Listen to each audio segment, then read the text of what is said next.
Hi all, I'm Kristen Raby and I will be sharing with you today some main points from Essentials of Lifespan Development by John W. Sandrock. Hope you enjoy. The first point that Sandrock talks about is initiative versus guilt. This is the second stage in Erikson's psychosocial development theory where the child starts taking initiative for his own actions, and depending on the response, the child can either feel guilty or feel encouraged by the initiative that he takes. The effect of showing initiative and feeling guilty because of the type of response the child received for his action can have the effect of a low self-esteem. On the contrary, if the child takes initiative and receives a positive response, he is encouraged and will continue to grow in initiative. The next area of development that Sandrock talks about is a child understanding himself and others, as well as emotions. So first, with himself, the child notices how he differs from others physically. So maybe that's being shorter, or a different skin color, or a different hair color, different eye color, characteristics like that. He also notices others' emotions.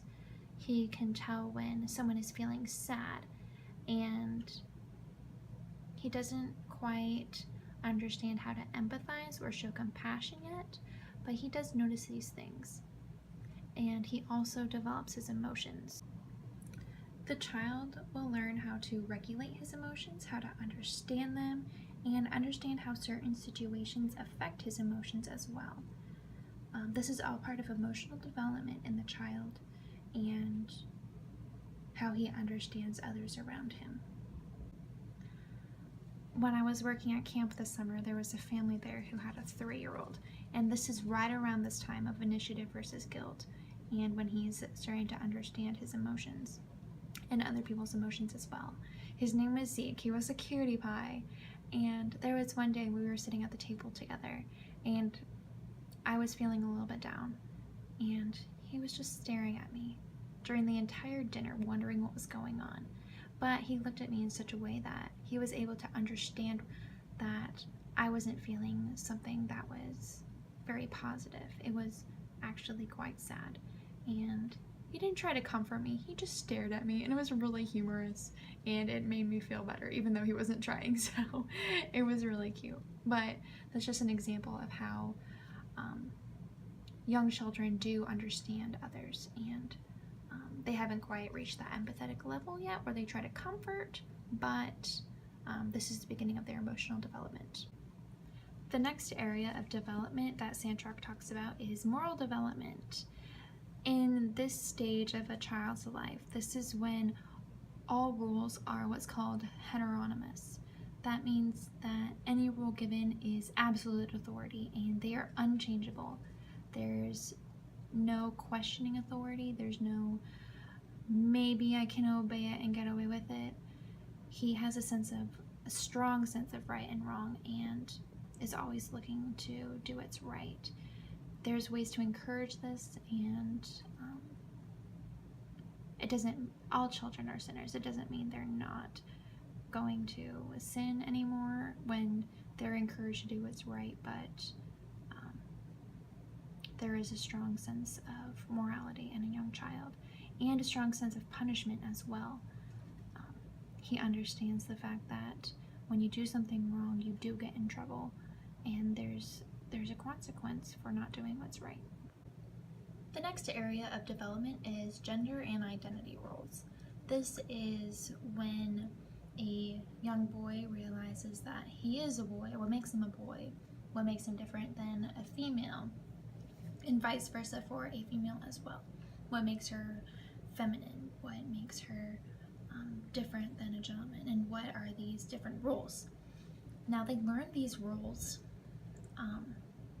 from their peers and from their parents, or even culture. Culture tells kids these days that it's okay if you're a boy and you want to think that you're a girl, or vice versa. There's like over 50 genders in America at this time, and people just don't have any sense of identity anymore, or any sense of God at all, when they think it's okay to question what was once absolute truth. So these are gender roles. Birth order also plays a major role in the development of a child and certain personality characteristics that the child will develop. For example, the eldest child might develop more adult characteristics, will be more mature and more responsible than, say, the younger children who are not given that responsibility because they are not the oldest. The middle child might be more negotiable and a peacemaker, and the youngest child might be more rebellious and more immature because she is the baby of the family, and the middle child is in between these two rivals, and the adult child is always left in charge of the younger one, so he's going to have more responsibility and will have to grow up faster. Play is a broad term for all the activities that a child is involved in. This might be outdoor activities like swimming or bike riding and playing basketball and sports. There's also play that is indoors and not productive, like video games and screen time and computers, just anything not productive indoors.